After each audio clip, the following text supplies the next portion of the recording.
Today we are joined by Janine Conway, who has a really great inspirational story with lots of lessons that we can learn.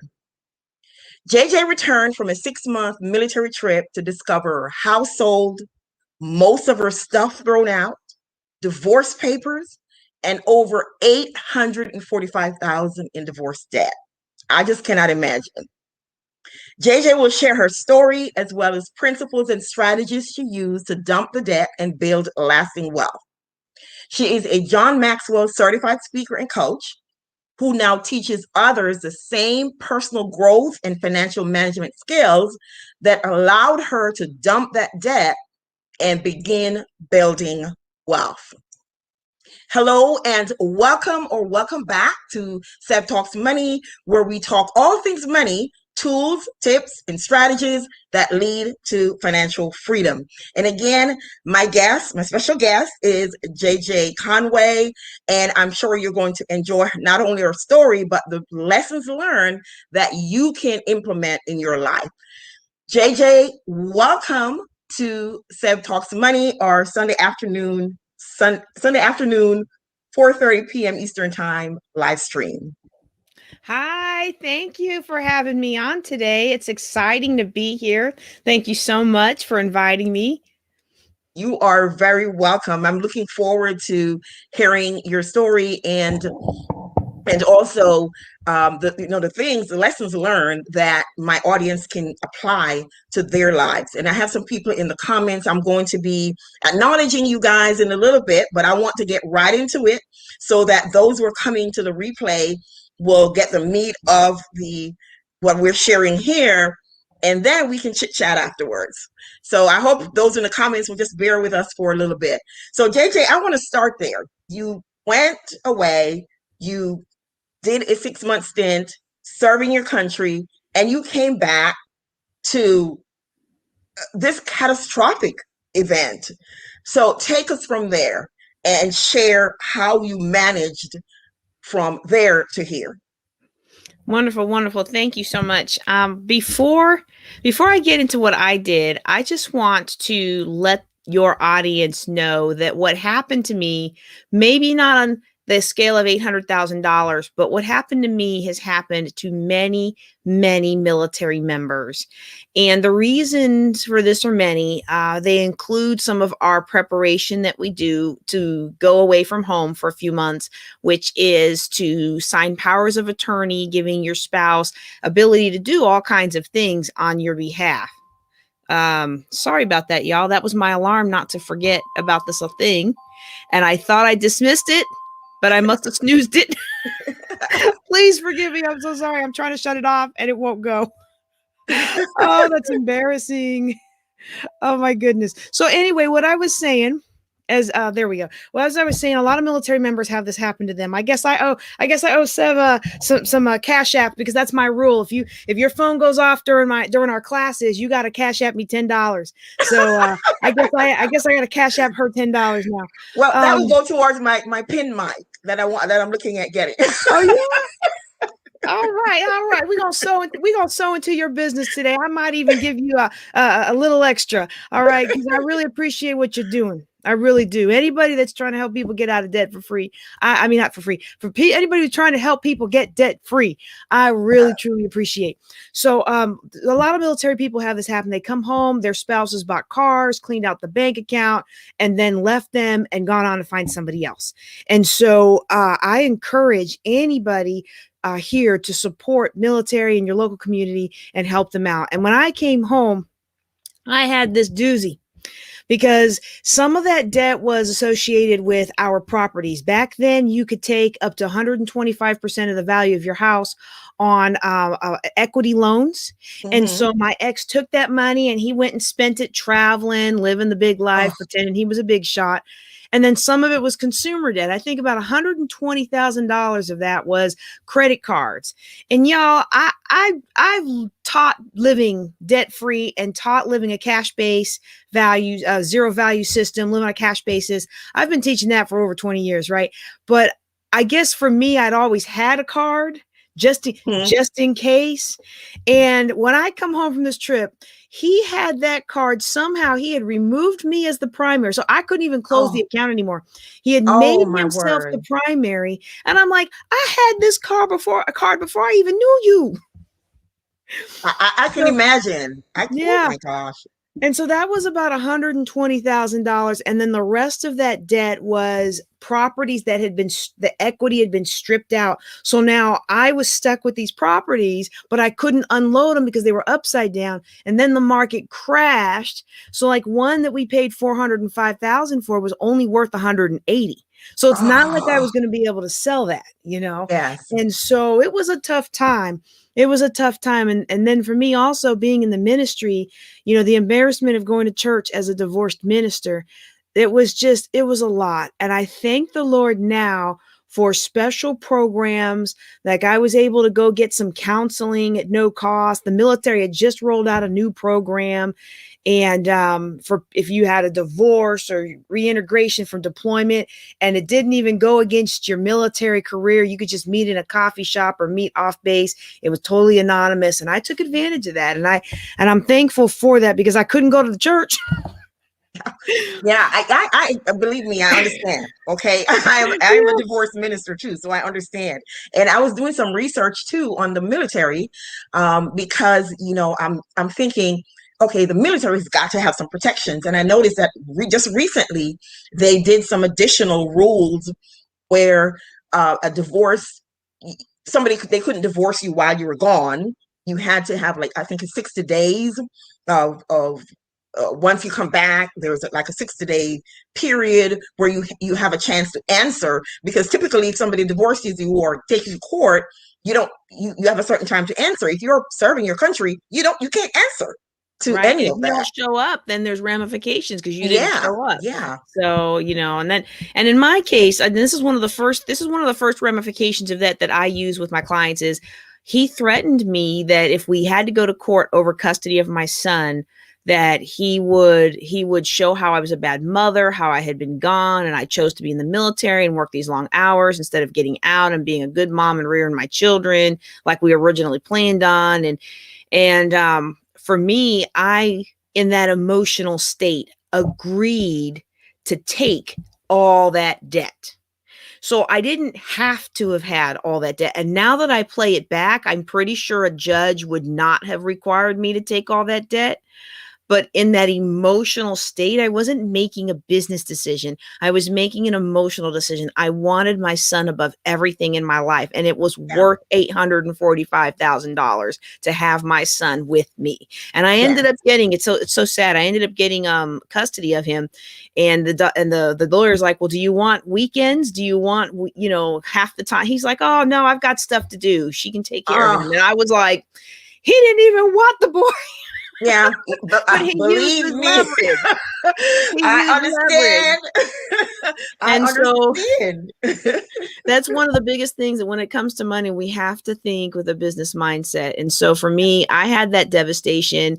It really challenged my faith. I will admit it really challenged my faith because I wanted to lean on my church, my fellow ministers at church, and I couldn't lean on them. And I wanted to lean on the Lord, but I just couldn't see through the emotion. And I'm so thankful for his grace in carrying me through that time and opening doors for me and causing people to really pour out blessings upon me to get through that time. And so, I remember those days where if somebody didn't invite us to their house to eat, I wasn't going to have a dinner that night. Me and my son were Oh, going to go to Sam's Club looking for free samples. I mean, that's just how it was. And I made good money in the Air Force, but at that time, that's a lot of debt for a little bit yeah, of money. yeah, So I really had to put one step in front of the other. And there's just some days that, if I could just get to work on time and get my son to his daycare and get home and not kill anybody and not burst into tears, that was a good day.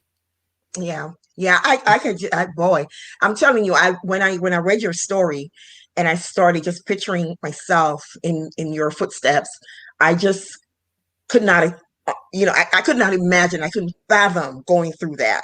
But I think back, as you said, as a person of faith and being in the ministry, And I had the same question.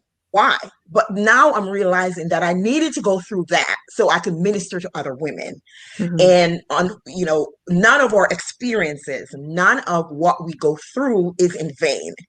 And as painful as it is always for a reason, because all things work together for good. I think that's one of the great comforts for me. We are in this sinful and fallen world, and sometimes bad things happen to good people, and sometimes it's random and you're just in the wrong place at the wrong time. But the Lord says he turns everything, he works everything out for our Yes. good.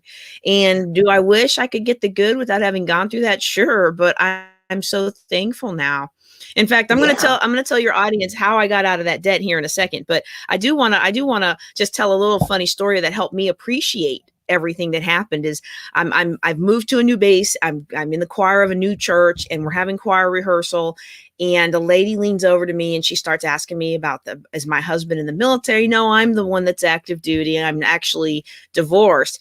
Well, I didn't realize she just wanted to talk about her amazing pilot husband. And so she was like, "Oh, that's great. My husband's at Barksdale too. He blah, blah, blah, blah." And I'm sitting here looking at her like, I just said I'm divorced, right? How is that great? And I wanted to say something, but she was so caught up in her talking about how amazing her husband was. And I'm thinking, I design engines, whatever. But I didn't say all that right there, right? She's so caught up. She's not looking at me. She's not really seeing my facial expressions. And by the time she came up for air, I had in that thinking, the Spirit had revealed to me, you know what? It is wonderful. Your life is so much better now. Sure, this feels like a failure because I became in that instant everything that I didn't want to be. And I don't want to offend anybody by saying this, but this was just the construct I grew up with. I did not want to be a Black single mother who was steep in debt. Yeah. I worked hard to get straight A's so I could get a full ride to college. I worked hard in college to be able to get a good job, get my master's degree paid for. Like I checked all the blocks, and I wasn't supposed to be here. Yes. Yes. But there I was. But yeah, she was like, "Oh, that's wonderful." And I'm like, "That's not wonderful." And then it was like, wait, you know what? It actually is. Our life is so much better. The peace that you have. That's the main thing.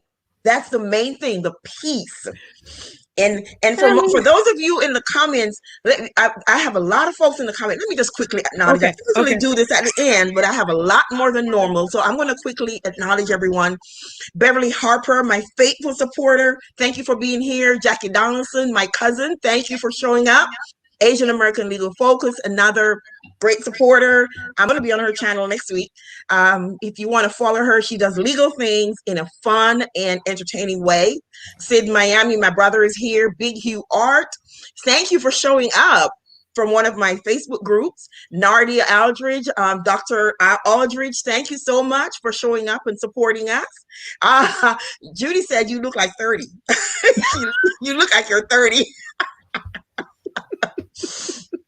Yeah, and Nardia is also ex-military. She was saying here, she said, my husband and I are both military. When he went away on 2 14-month tours to Iraq, I had full power over everything. Many of his friends came back to no home and no money and divorce in progress. I cannot imagine just oh my God, the emotional turmoil coming back from a stressful stint away from your family to this kind of turmoil. I just can't imagine. But I know you're going to be sharing with us some things that you've done to get out of that, out of the debt, and which I'm sure that many of the audience here is going to want to hear. All right. Well, I'm going to say the first thing that helped me to get out of that debt was to be intentional. Mm-hmm. And by being intentional, and I didn't even know what I was doing back then. Like now I teach intentionality and mindset and stuff, but back then I didn't know anything about all of that. I just it was me and the Lord, and we were going to do whatever I could, whatever I could for his kingdom. Right. And, but I went back to my goal. Like my goal had always been to be able to retire from the Air Force with enough investments that I didn't have to go back to work if I didn't want to. And I'm so thankful because on 1 November 2020, I retired from the Air Force, and my debt my debt balance said zero. Awesome. Awesome. I mean, it was what $4,500 on October 31st, but November 1 it was zero. I accomplished the goal, y'all. But the very first thing was like, okay, this is what I want. I have this child who at the time was 3, and now he's 15. I have this child who was 3, and I can't pass on this legacy to him, this legacy of divorce, this legacy of debt, this legacy of low class living. Because, like, for all of my hard work and all of my accolades up to then and all the things that I had accomplished in my career, you have to do what you have to do when you don't have any money. And so there I was right there starting over again. I was like, you know what? My child is never going to sleep in a 1-bedroom moldy basement apartment again. Not if I can help it. And you do what you need to do. Yeah. You And so, I mean, there's times where, we had somewhere to go for like a family gathering or a funeral or something, and everybody's in the hotel, and we called it car camping. And my son always thought that we had the most fun trips because he and mommy went car camping. And I think only now that he's old enough to hear me teach these classes, does he realize that we were car camping because I couldn't afford even the $8 to camp. For real camping, Wow. So the very first thing though is for me was being intentional. Like, okay, this hand was dealt to me. And when the dust cleared and I realized I shouldn't have took all that debt, I could cry about it, or I could say, okay, this is where I am and I've got to move forward. Yes. And the only way to move forward when you've got something insurmountable like that is one step at a time. Yeah. And so I learned real quick how to, now I had already been teaching about money up till then. So I knew a lot about getting out of debt. Like I knew the basics. But what I didn't know was how difficult and how after year, how frustrating it is when you feel like you're not making enough progress, and how you feel like you're working so hard and you're scrimping and you're saving and you're throwing everything. And what I didn't realize is that scrimping and saving, while it is an essential thing to do when you have no money, the mindset that typically comes with scrimping and saving is that scarcity mindset. And you're not going to be able to build that kind of abundance or that kind of wealth with a scarcity mindset. Oh my gosh, you just hit on something really important, because that's one of the reasons why people win lottos and they're broke, because that mindset is the foundation to so many other things. If you don't change your mindset, the way you view money, the way you view wealth, the way you view life, if you don't change that, I don't care if you're making 10 figures, eventually you're going to go back to broke. You're going to go back to where you were, because you have to change the way you look at life, the way you change the way you look at money, and the way you look at wealth. And I'm going to let you continue, but I wanted to interject there, because mindset is one of the biggest foundation to making sure that we get and stay financially free. Absolutely. And the cool thing about it is when somebody has that mindset and they are being abundant, they are walking in abundance, they don't hear that and be like, it doesn't take all that. They're like, yes, somebody else has it. Somebody else got it. They understand, and so for me, it's always exciting to come across someone like you who understands that, you have to be abundant. You have to walk in abundance. And it really does begin with the mindset, because otherwise we'll never move forward. And people say, well, faith is the substance of things hoped for. And it's like, yes, but there's a difference between the word faith and the word substance. Yeah. And your faith is going to show up in the substance of your life. So if I really feel like I'm going to be blessed to be a millionaire one day, then the substance of that faith is that I would take classes to learn how to manage my money, or I would learn how people who are millionaires protect themselves. I would learn those things because I believe it's coming. Right?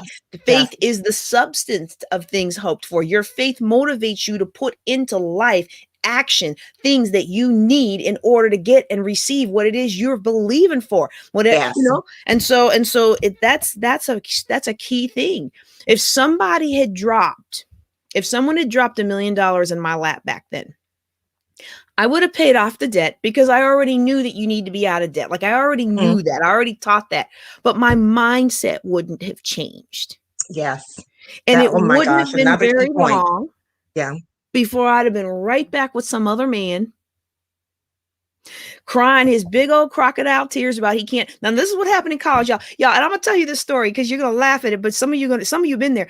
This man came to me when we were in college and we were dating, and he went to go buy his stereo system, and it was $800, but he thought it was $400, and he'd saved up for a year to go buy his new Bose system. It was finally on sale for a price he could afford, and he gets there and he can't. And would I please give him my savings? And I had $432 in my savings account. And do you know what I did? I didn't do what a smart young woman would do and say, oop, red flag, red flag. A, he can't Yes. manage his money. B, he's asking his woman for his money. Now, look, I'm equal opportunity. Don't get me wrong. I made more. Woo! I make more than my husband. I'm okay with that, right? But red flag, red flag. No, here's what I said. He's crying in front of me. He trusts me. Oh, Mm-hmm. this is a new level of our relationship. And I cleaned out my savings account so he could buy him a Bose surround sound stereo system. Now, I'll tell you what, that was a good system, though. It lasted till we divorced. I'm telling you, I'm laughing so hard because when I met my ex, I had owned the house and I had two cars. I had all of this stuff. And when I got my second house, when I applied for it, I got it, approved and everything. And then I said, let me put him on the deed because I want him to help build his credit. And of course, at the end of the divorce, I couldn't sell the house because he wouldn't sign the house. And I had to walk away, based on advice from my lawyer. And here it is. My credit is shot because I was trying to help this person. But that's how we are. We are teachers. We're nurturers, and we know that we can help somebody. We don't look at to see what is the right way to help this person. Right. So as the whatever we look at, we think, okay, I want to help this person, and whatever the first thought is, we apply that, but that's not necessarily the best way to help that person. Right. And I'm a very generous person. I love to help. I love to help people grow. Mm-hmm. I love to help people out of sticky situations. I remember the people who poured into my life. I mean, I remember being so embarrassed. I had folks in my church who were on fixed income, giving me food, giving me clothing for my son, and I was embarrassed, but I was so thankful, and I think about the first time I got out of debt. My pastor, Pastor Hudson, he took me out to Sunday dinner every single Sunday. And then we would have Bible study at his house at Monday, and I would go, grad school, college kid. I would go because they had fruit. I'll admit it. I'm not even going to pretend. But Minister Boyson Hudson, she would load me up with big old heaping plate of food, wrap it up in foil, and send it. Here you go, honey. And she would send that home with me, and I would eat off that plate for about 3 days. And then we would have Bible study Thursday night, and they would load me up with more food. And so I want to give back the way people sowed into me, right? And what I Yes, had to yes. learn is I'm not good at determining who should get monetary gifts. So Mm-hmm. I'm going to do like the apostles. What I have to give, I'm going to give. I'm going to give my tithe and my offering to the church. I'm going to let them sort out who needs it the most. And Yes. I'm going to give of my talent and my treasure. So when you need to get out of a sticky situation, I'm going to teach you the steps. And I know we're short on time. So I definitely You're want to good to get to go. that. You're good to But if go. you You're good want to to go. do like a bonus and keep talking, I'm good with that too. But I am going to give those tips. But I'm like, you know what? I have this windows of time available. I will teach. I will show you. You just had your gut punched and you need to make money in a hurry. I'll sit down with you and I'll talk to you about what you can do, and I'll help you move forward. But I'm not going to give you no money, and I'm not going to put out my family. Yeah, it's teach a man to what they say. Teach a man to fish, then he can eat for life. And if you give him a fish, then he'll just eat that day. Say that again. That's I guess that's the saying that they have. So giving somebody something is really not helping them. Right. But if you teach them how they can get it for themselves, they have that skill for life. And Judy here is sharing. She said a great book is Nice Girls Don't Get Rich. Everyone needs to set boundaries, and you're right. Everyone needs to set boundaries, but sometimes that's how we learn. And for some of there all of us have different lessons that we have to learn in life, and this is just one of the lessons that I had to learn, and this is one of the lessons that JJ had to learn about boundaries and how to recognize who needs what, when, Yeah, you know. because here's the thing, I already know the skills that took me to do this debt to get out of the $845,000 of debt. It's not going to take me another 11 years to get the next Exactly. 800, right? But I'm on a trajectory, and I feel that I'm called to change communities. And I remember when the Lord dropped that into my spirit, I was like, oh, I'm going to end up building a lot more wealth than I ever thought I was. Well, then I'm going to have to learn how to be comfortable with that. And I'm going to have to learn how to be comfortable not giving everybody who's got their hand out. And I'm going to have to learn how to be comfortable when people try to guilt trip, or when family members be like, who do you think you are? Right. So all of those things are things that have to come with learning how to manage and be a wise steward over great wealth. And I said, Yeah. oh, well, Lord, I'm ready to learn those lessons. Yeah. I actually posted something on LinkedIn and on Facebook a few days ago, and it was mainly about, how we look at wealth. Could it be that we self-sabotage because we don't understand, we self-sabotage our own success because we're scared of success? Mm-hmm. And in that same vein is how you have to first determine what success means to you. You have to realize your mindset as you go on the success journey. And when you get to success, that's a different mindset. You're when you get to success, whatever that means to you, it's not the same mindset that took you on that success journey. And as you're saying, the things that you did to get you out of debt, it's not the same things that you're going to be doing when you get out of debt. Mm-hmm. It's all about mindset again. And it's the actions. Yes, you will probably take similar actions, but the mindset around those actions the mindset has to be different. Mm-hmm. Mm-hmm. But Mm-hmm. I'll let you get back on it.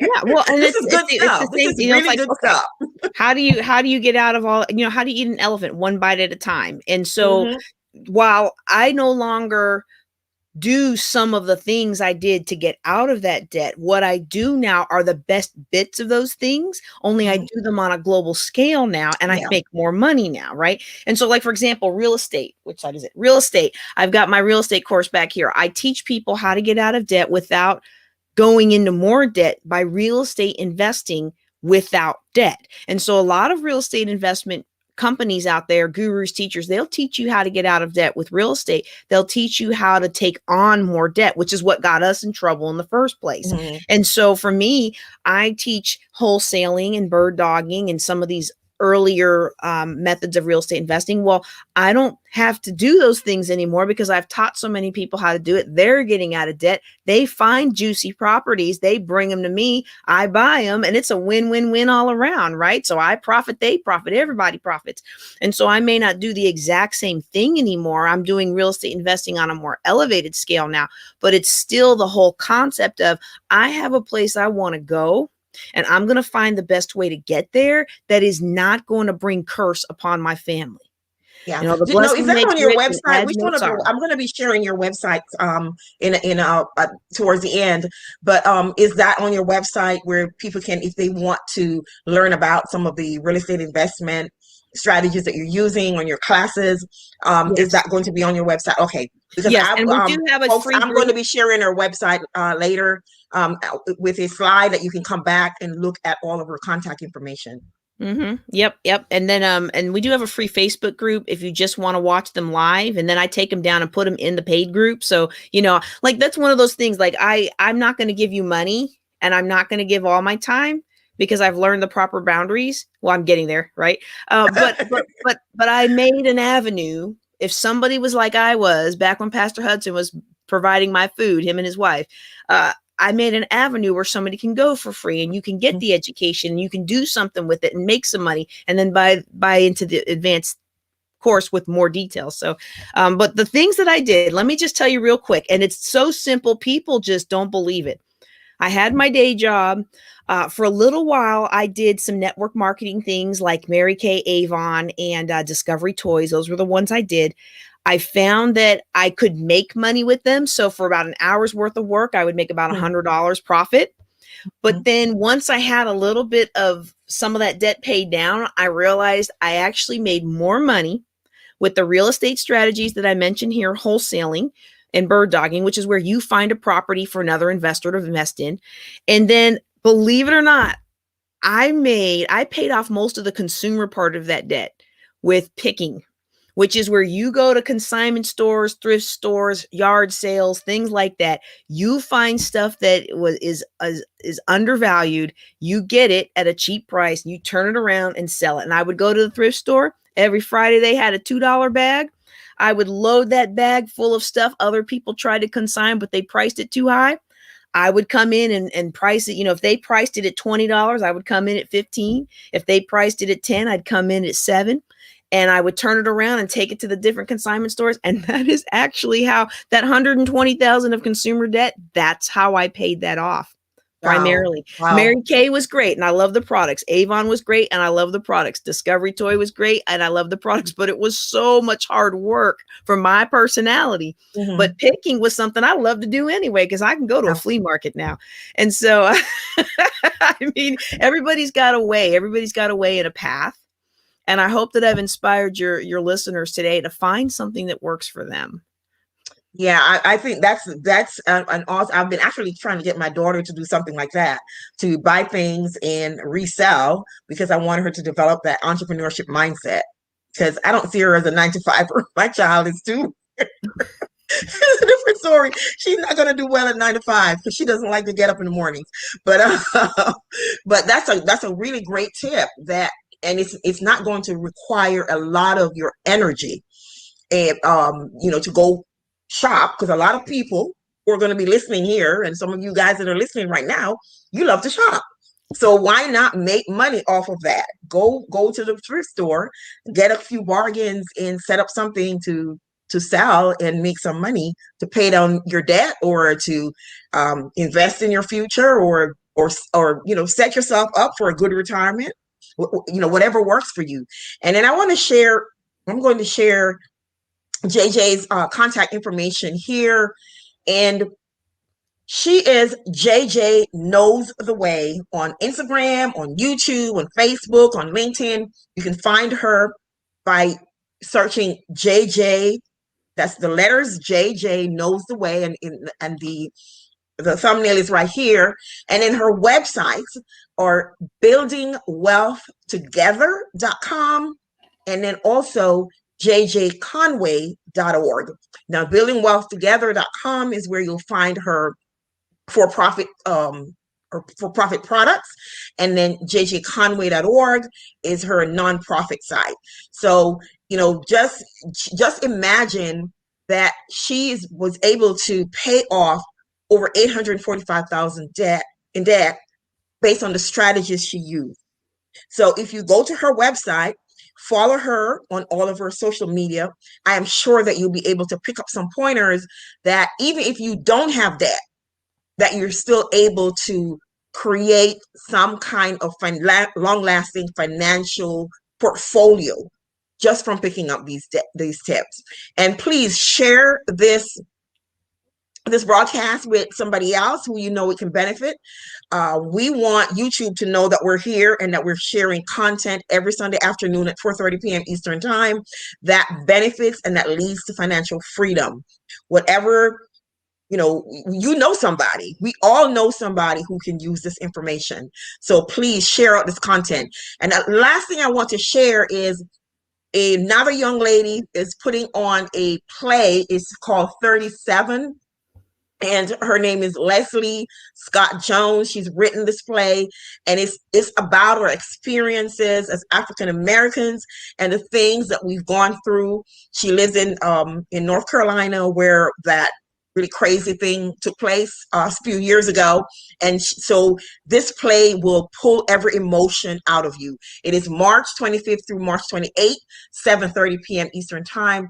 The link for the tickets is going to be in the description of this video, and I'll also link it in the chat and in the comment section of this video, so that you can go support her and support, because it's going to go to a worthy cause. So please go support her and support the people who are putting on this play. So again, Janine, thank you so much for joining us today. Any last words that you want to share with our listeners, that will really help them to really focus on, get them focused on, yes, you're in this predicament, but here is how you can approach getting out of it.